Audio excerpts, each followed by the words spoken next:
누가복음 1장 26절 33절까지입니다. 누가복음 1장 26절 33절까지를 교독하겠습니다. 제가 먼저 읽겠습니다.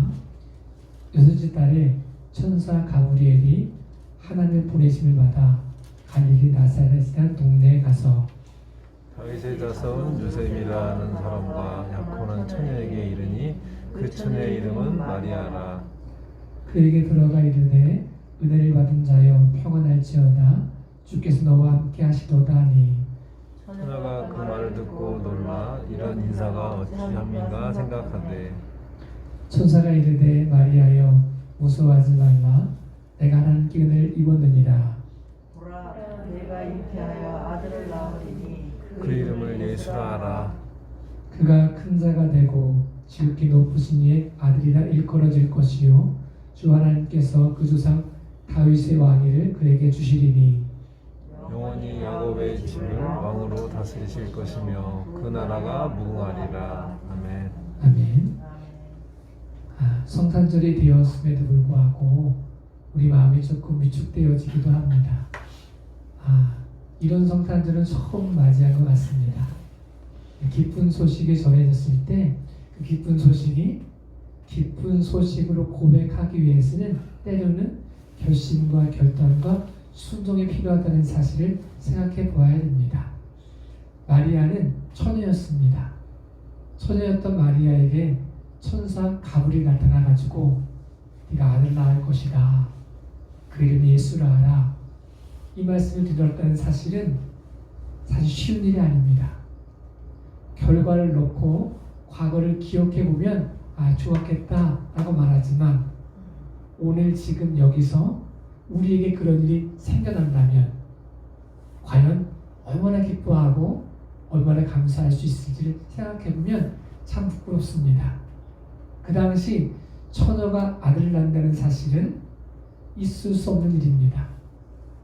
있어서도 안 되는 일이었습니다. 만약 결혼하지 않은 여자가 아이를 낳으면 돌에 맞아 죽어야 됐습니다. 그런 상황에서 마리아에게 천사가 네가 아들을 낳을 것이다. 이 말은 기뻐할 수만 없는 모습이기도 합니다. 그 말을 다른 말로 하면 죽을 수도 있다는 사실이기 때문에 그렇습니다. 마리아가 기쁜 소식의 통로가 되어지기 위해서 그가 자기를 부인하고 자기에게 주어진 십자가를 짊어지고 생명을 걸고 순종하는 결단을 가질 수 없었다면 기쁜 소식이 되어질 수 없었을 것입니다. 사실 성탄을 맞이하는 우리에게 굉장히 두려운 마음들이 있습니다. 예배한다는 사실이 두려운 마음이기도 합니다. 사람을 만난다는 사실이 두려움이기도 합니다. 결과를 미리 예측할 수 없지만 우리가 복음의 기쁜 소식이 내 안에서도 복음의 능력이 되어지기 위해서 내가 믿음으로 결심하고 믿음으로 결단해야 될 것들을 우리에게 요구하고 있습니다. 그냥 기쁜 소식은 기쁜 소식이 되어줄 수 없습니다. 나에게 기쁜 소식이 되어지기 위해서는 생명을 거는 결단, 생명을 거는 순종, 나를 부인하고 나에게 주어진 십자가를 짊어지지 않고는 가능하지 않다는 사실을 우리에게 말씀해 주고 있습니다.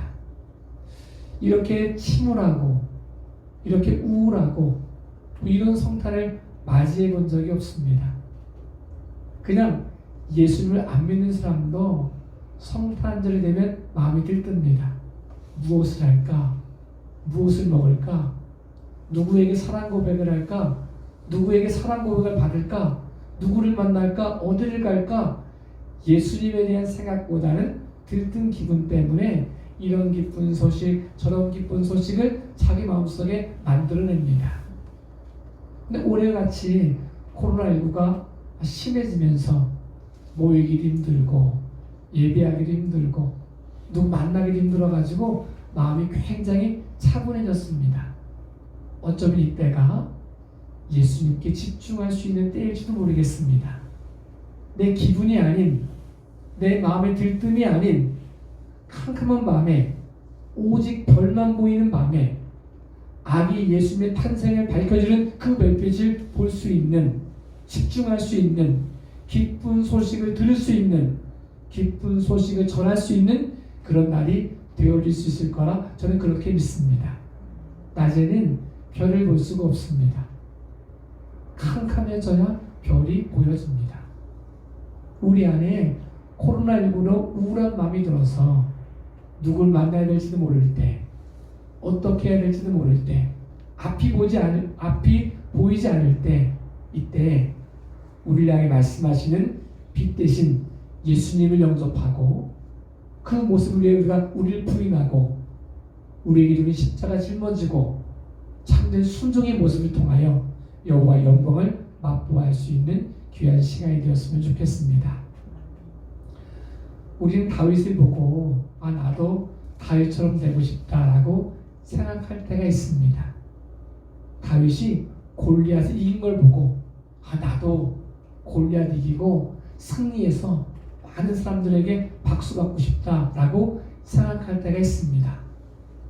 다윗의 모습을 보면서 나도 하나님 마음에 합하는 왕이 돼서 어떤 지위가 올라가서 이런 일도 해봤으면 좋았겠다라고 그리워하고 부러워할 때가 있습니다. 보여지는 결과만 보면 부럽습니다. 기쁜 소식 같습니다. 그런데 다윗의 입장에서만 보면 기쁜 소식으로만 받아들일 수 없는 어려움이 있었다는 사실을 알게 됩니다. 사무엘이 와가지고 자기 머리에 김을 붓고 왕을 삼습니다. 기쁜 소식이었겠죠. 그 기쁜 소식이 기쁜 소식만 되지 못합니다. 사울이 왕으로 있었기 때문에 그렇습니다. 죽음의 고비를 넘겨야 되는 과정이 있었기 때문에 그렇습니다. 아비멜렉 앞에서는, 아기스 왕 앞에서는 미친 척 해야 되는, 목숨을 구걸하기 위해서 미친 척 해야 되는 그런 모습도 겪었기 때문에 그렇습니다.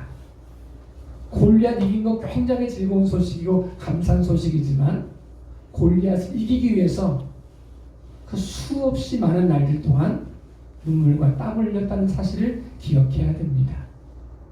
금메달 따는 사람 보면 와 좋겠다 라고 말하지만 부러워하기 쉽지만 그 순간을 위해서 수없이 많은 날 눈물을 흘려야 됐고 땀을 흘려야 됐고 결심하고 결단해야 했던 그 모습들을 기억한다면 그렇게 부러워할 수 있는 일은 아닌 것 같습니다.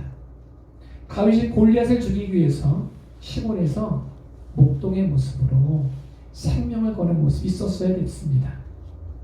사자가 양을 잡아가거나 곰이 양을 잡아갔을 때 나 몰라요 라고 말하지 않고 생명을 걸고 사자를 찾아가고 곰을 찾아가고 생명을 걸고 싸우는 역사를 경험하지 않고는 다윗이 골리앗을 이길 수 없었다는 사실을 기억해야 됩니다. 우리는 어떤 열매를 보고 쉽게 부러워합니다. 나도 저랬으면 좋겠다 라고 말합니다. 나도 저 위치에 올라갔으면 좋겠다 라고 말합니다.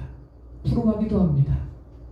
근데 그 녹아져 있는 사실 속에는 눈물과 땀과 헌신이 녹아져 있다는 사실을 기억해야 됩니다. 다윗은 왕이 되어지기 위해서 그냥 왕이 된 게 아니었습니다. 골리앗을 이김으로 끝난 것도 아니었습니다. 생명을 구하기 위해서 광야로 도망가야 되는 모습이 있었습니다. 수치도 있었습니다. 조롱도 있었습니다. 자기 스스로 목숨을 구걸하기 위해서 미친 척 해야 되는 어려움도 있었습니다. 그 모든 순간순간이 평탄한 것만은 아니었습니다. 쉬운 일만은 아니었습니다. 기쁜 소식만은 아니었습니다. 그 기쁜 소식을 기쁜 소식으로 고백하기 위하여 자기를 부인하고 자기를 주어진 십자가를 짊어지고 믿음으로 순종해야 되는, 생명을 걸어야 되는 순종의 모습이 있었다는 사실도 생각해 보아야 됩니다. 우리에게 복음이 선포되었습니다. 예수님이 이 땅에 오셨다. 복음입니다. 예수님을 믿으면 구원받는다. 복음입니다. 예수님이 우리의 모든 죄를 용서하셨다. 복음입니다. 우리 죄 대신 십자가에 달려 돌아가셨다. 복음입니다. 죽음으로 끝나지 않고 부활하셔서 세상 끝날까지 우리와 함께 하신다. 임마누엘로 함께 하신다. 복음입니다. 이 복음이 복음되어지기 위해서는 우리가 결심하고 결단해야 될 때는 사실을 기억해야 됩니다. 예수님이 나와 함께 하신다는 사실은 복음이지만 이 복음이 복음되어지기 위하여 내가 눈을 정결하게 하고 입을 정결하게 하고 마음을 정결하게 하고 믿음으로 살아야 되는 결단이 있어야 될 것을 요구하고 있습니다. 죄를 끊어버려야 될 것을 요구하고 있습니다. 그리스도 예수와 함께 동행하기 위하여 나를 부인하고 나에게 주어진 십자가를 짊어져야 된다는 사실을 요구하고 있습니다. 저에게도 여러분에게도 이 복음의 소식이 복음되어지기 위하여 기쁜 소식이 부담이 되지 않고 기쁜 소식이 되어지기 위하여 우리를 부인하고 우리에게 주어진 십자가를 짊어지고 믿음으로 순종하고 믿음으로 감사하고 또 믿음으로 고백할 수 있는 귀하가 복된 삶이 되어질 수 있기를 예수님의 이름으로 축복합니다. 믿음의 조상이라고 일컬어지는 아브라함을 우리는 부러워합니다. 아브라함 얼마나 좋았을까? 하나님과 동행하는 삶 얼마나 좋았을까? 하나님께 인정받는 삶 얼마나 좋았을까? 나도 하나님 만나서 말씀만 해주시면, 꿈에만 나타나시면, 직접 말씀만 하시면 나도 순종할 텐데, 나도 믿음이 성장할 텐데, 나도 믿음으로 결단할 텐데 라고 말하지만 사실 쉬운 일이 아닙니다. 아브라함의 삶을 놓고 보면 굉장히 어려운 모습입니다. 본토 친척 아비들을 떠나야 되는 아픔이 있었습니다. 결단이 있었습니다. 그냥 가나안 땅에 간 게 아니고 본토 친척 아비들을 떠났어야 됐습니다. 그냥 믿음의 조상이라 일컬음 받은 게 아니고 100세에 난 아들 이삭을 바치라고 했을 때 그 소식이 기쁜 소식으로 고백하기 위하여 생명을 거는, 하나님의 언약 안에 생명을 거는 결단이 있었다는 사실을 우리는 기억해야 됩니다. 저에게도 여러분에게도 하나님이 허락하신 복음의 능력이 있을 것입니다. 기쁜 소식이 있을 것입니다. 우리 한 사람 한 사람에게 말씀하시고 역사하신 기쁜 소식이 있을 것입니다. 이 기쁜 소식을 기쁜 소식으로 고백하기 위하여 우리를 부인하고 우리에게 주어진 십자가 짊어지고 생명을 걸고 순종하는 결단을 통하여 복음의 통로가 되어지고 예수의 그리스도의 영광의 통로가 되어지는 믿음의 귀한 시간 되어질 수 있기를 예수님의 이름으로 축복합니다. 기도하겠습니다. 전능하신 아버지 하나님, 복음의 기쁜 소식이 우리에게 선포되었습니다. 아기 예수님의 탄생이 선포되었습니다. 증거되었습니다. 이 기쁜 소식을 기쁜 소식으로 고백하기 위하여 우리 예수님을 믿고 죄를 끊고 하나님이 원하시는 삶으로 결심하며 결단할 수 있는 믿음의 귀한 시간 되어지길 원합니다. 우리의 삶 가운데 하나님께서 원하시는 삶을 고백하기 위하여 우리를 부인하고 우리에게 주는 십자가 짊어지고 생명을 걸고 사명을 감당하는 결심과 결단이 있게 하여 주옵소서. 이곳에 모여 함께 예배하며 가정에서 예배하며 삶 가운데 예배하는 한 사람 한 사람을 통하여 영광받아 주옵소서.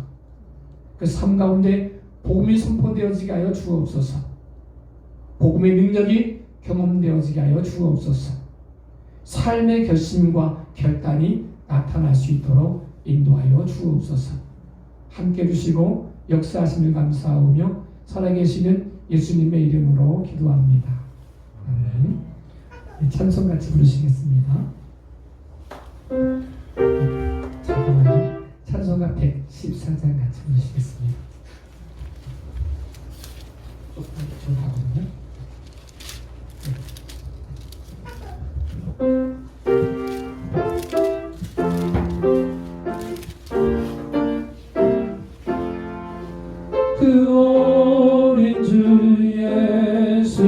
그 자리 없어 그 귀하신 몸이 구유에 있네. 저 하늘에 별들 반짝이는데 그 어린 주 예수 홀 위에 사네. 조육중 소리에 아기 삼깨나 그 순하신 예수 쉬지 않네. 귀하신 예수를 날 사랑하니 새날이 맑도록 함께 하소서. 주 예수 내 곁에 가까이 계셔 그 한없는 사랑을 베푸시고 온 세상 아기들 다 품어주사 주님 안에 안겨 살게 하소서.